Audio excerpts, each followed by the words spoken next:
Partai Keadilan Sejahtera menyebut rencana pertemuan Puan AHY sebagai hal yang baik. PKS menilai meskipun beda sikap, parpol tak harus terpecah, termasuk Demokrat dan PDI Perjuangan.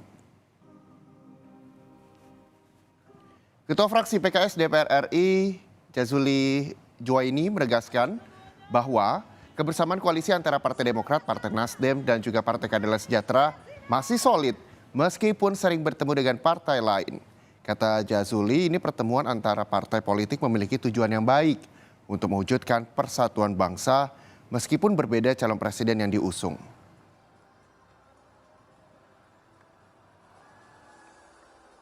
Saya kira bagus itu untuk mewujudkan soliditas persatuan Indonesia.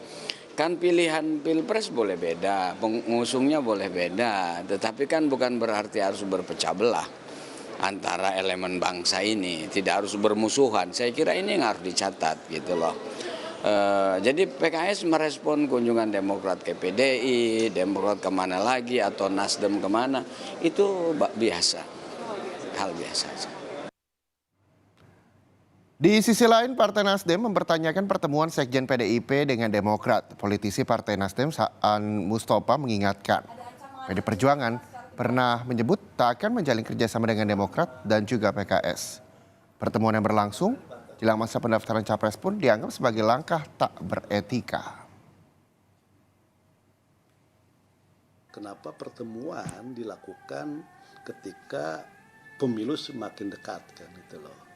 Padahal jauh-jauh hari PDIP sudah menyampaikan melalui sekjennya bahwa dalam proses politik ke depan dia tidak akan pernah berkoalisi dan membangun komunikasi politik dengan yang namanya Demokrat.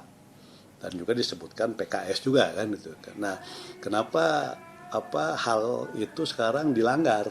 Nah, pasti ada, kalau niatnya tadi dalam kerangka untuk kepentingan bangsa nggak ada masalah. Tapi kalau niatnya disengajakan untuk niat dan kepentingan yang lain, menurut saya soal etik itu penting kan gitu loh.